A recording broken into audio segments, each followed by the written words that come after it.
Hey, what's up, guys? Cooley here. I got a lightning kill streak for you today. Pretty long kill streak. It's something between 50 and 60 kills. Could have been a lot more if I didn't suck so bad. I missed a lot of easy shots. You guys are going to see that. But anyways, that's not what I'm going to talk about today. What I want to talk about is the patch notes. They've been out for a while, but I'm going to go over them as well as talk about what I think the current state of the game is, where it needs to head in order to keep us all happy. So right now, if you take a glance at the forums, you'll notice that there are a lot of people complaining. There's a lot of complaints, and that's pretty typical of any MMO. There's always going to be balance complaints. No matter what, people are going to complain about balance. You'll see on one forum, one thread, people complaining about one thing being overpowered, and the next thread you'll see people complaining about that same thing being underpowered. That's just how games are. I don't really gonna touch on the balance aspect too much. I actually think the balance in this game is pretty decent considering everything you have to deal with here. I mean, one thing you also have to consider is the variety in battles in this game. You're going to have something that's balanced for a certain battle that might not be completely balanced for another battle. That's just how this game is. You have to adapt on the fly, and if you're not willing to adapt, then you can't really complain about balance because you're going to be underpowered if you're not willing to change to what's going on in the current situations. That's just how it is, and I mean I'm not going to talk about balance too much because of that. Now the bugs, this game has a crap load of bugs. There's no denying that. It's got some major ones where you'll fall through the earth. Your screen will start flashing. This is stuff that'll typically happen to me once every couple days, which it sucks when it happens, especially if you're doing something of importance. It can be a pain in the ass. But again, that's something that'll be ironed out. That's something that all MMOs have, and it's just something that comes with the territory. Now, as far as the metagame goes, that's the major issue with this game. Currently, you just don't really get a sense of winning or losing. Now, you have little battles, where you can take over a plant, and you'll get a small sense of accomplishment. You can take over a continent, but it doesn't really do anything. You don't really get a sense that you've done anything, that you've won. Now, that's something they really need to work on. I think that's something that is going to make or break this game in the long run. If they can do that, if they can give you that sense of winning, then I think the game will be a lot better off. The resources right now don't really work all that well. A lot of people will just out timer their resources. Basically, they'll spawn a vehicle, and by the time their vehicle gets killed, they've already gained all the resources back anyway. So what's the point of even having them? So they need to look into stuff like that, and I think they are. I mean, I'm hoping they are. I think that should be one of their main focuses. But I mean, even without that stuff, the game is still fun. I still have fun playing the game. You do still get small sense of accomplishments by taking bases, but there is another problem. You will once in a while have these epic battles where people will defend, and you'll have like an hour-long base battle. You take those and you feel good. You won. You taken a base and you feel like you've done something. The problem is people don't want to defend that often in this game. They want to they just want to give up and go on to the next base because they think it's going to be easier certification points. Actually, a lot of people don't know that you do get a bonus experience bonus from defending a base. People don't even know that. That's one thing they're actually adjusting in the patch. But people don't want to defend. They want to just go get easy certification points. And that's a problem with gaming as a whole, not just Planetside 2, is people play for rewards. They don't play to actually play anymore. To be honest with you, I don't even pay attention to my certification points. I will leave bases that are about to be capped because I want to go do something that's more exciting. That's just how I am. Now it does help that I do have a lot of the stuff unlocked that I care about already. There's really nothing that I'm going for at this point in the game. Yes, I can easily spend certification points on stuff. There is stuff that I do want, but I just don't care that much about it anymore. I realize that, you know, a lot of the certs you get don't make that big of an impact, and they shouldn't make that big of an impact on how you play the game. You should play the game to have fun. That should be your number one goal. And in a first-person shooter, having fun usually revolves around fighting and shooting stuff. So if you're just going from base to base, ghost capping, that's not shooting stuff. That's not having fun to me, at least. Don't play the game to collect rewards, I guess what I'm trying to say. Play the game to kill people and have fun. But yeah, that's probably my biggest issue with the game right now is the lack of metagame, the lack of winning, so to speak. And a lot of that, like I said, does fall on the player base.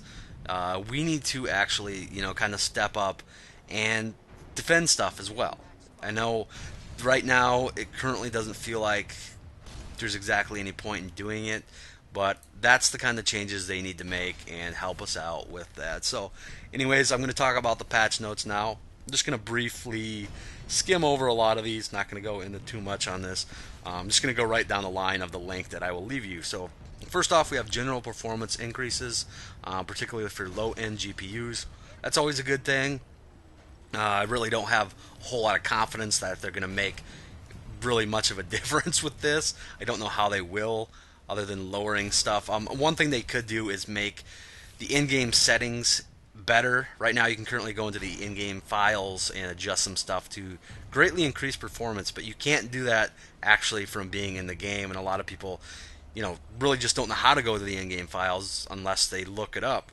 And they would have no idea to even do that. So that's one thing I think they could do. Hopefully they will help the guys out with the lower end PCs because this game is a resource hog. Next we have a lot of experience enhancements. Dynamic experience system for player kills. Players who have more experience earned on their current life are worth more experience. Freshly spawned players will be worth a fraction of the current kill reward. So killing people that have been alive longer is going to net you more experience. It's kind of cool. Partial damage experience for dealing damage to vehicles that you don't end up killing. That's a good thing. Population experience resource bonus moved over to continent population instead of global. Better display of experience sources for things like defensive bonuses and population bonuses. Like right now, I said you guys do get bonuses for defending bases. By making it better known, hopefully that will put a more emphasis on defense, or at least make people put a more emphasis on defense, let people know that they are getting more for actually defending. And then the last one is the rebalancing of experience rewards to help support tasks. So a lot of experience change issues, and that's good. Or a lot of experience changes. We do have server transfer token will be available now. I don't know if that means they're going to allow everybody one free server transfer. I have a feeling if that happens, they're going to end up killing off one or two low pop servers.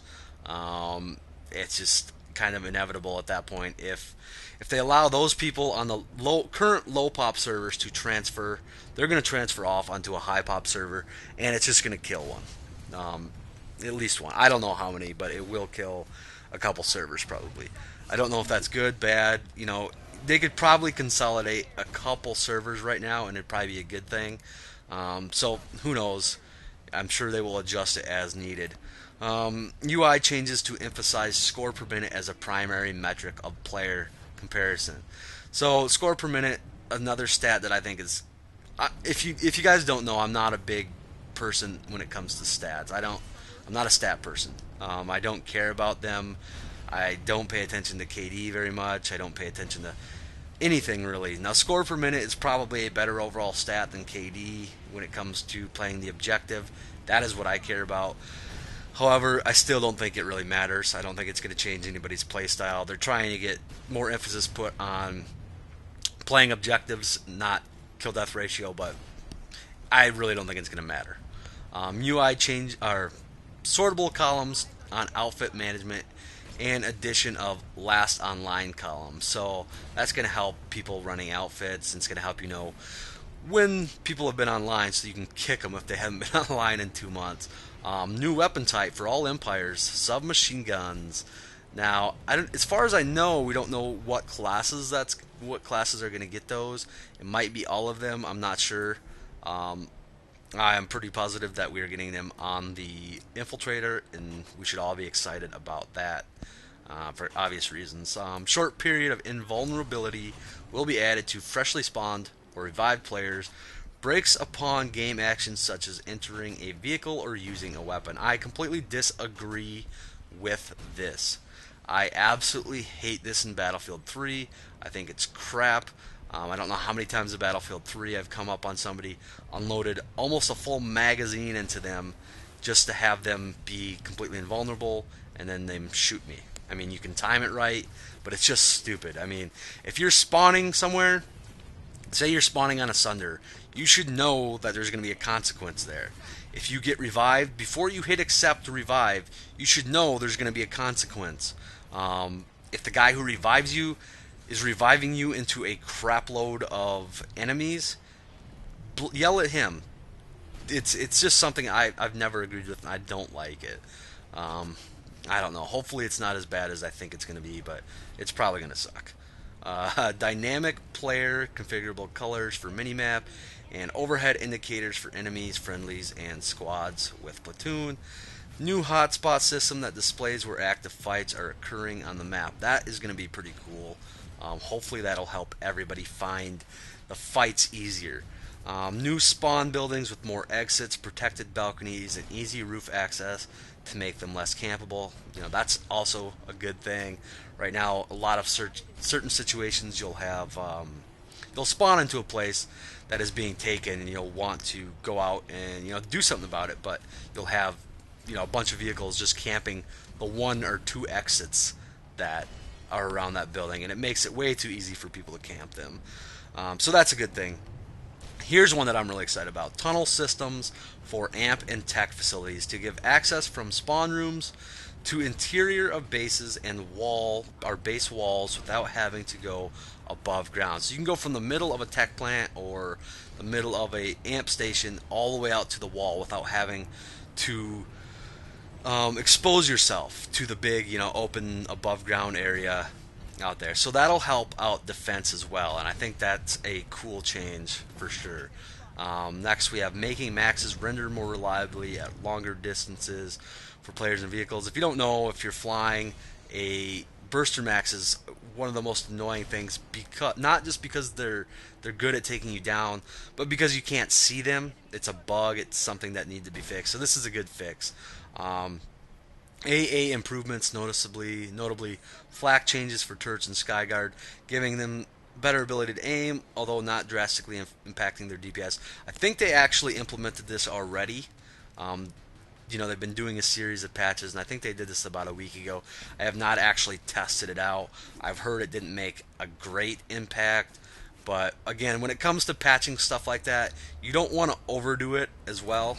You don't want to overdo it and then have to change it back the other way. So little by little is better than making vast, huge changes that you're just gonna have to change back anyway. Fixes to missiles so that they more reliably detonate and actually blow stuff up. That's good, I guess. Sounds like a bug fix to me. Air vehicle weapon tweaks.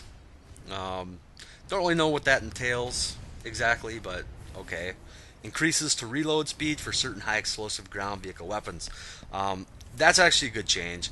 You'll see in this video that it is very easy for me to kill a lot of people with high explosive thing on my vehicle. Now, I wouldn't say it's necessarily really overpowered. It's not very hard to take out a lightning. It really isn't. I just get lucky and don't have much resistance here. But high explosive rounds are pretty good right now, and increasing the reload speed for those is probably something that needs to be done, I guess. So I'm not really going to argue with that, even though I love using them. And then, of course, lots of bug fixes. Hopefully, some of the major bugs they will get fixed this patch. They have been, I would say, slacking a little bit on the whole bug fix issue.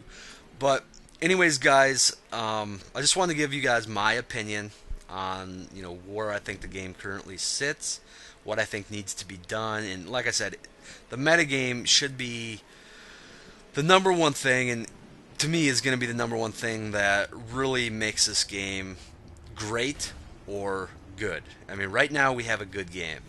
Is it going to be great? That's, I guess, up to Sony and what they can do to actually change and, you know, keep us all happy. So, anyways, guys, that's pretty much all I got. If you enjoyed this, I know it was long. Please give me a thumbs up, though. I really do appreciate it. And as always, guys, thanks for watching. I'll talk to y'all later.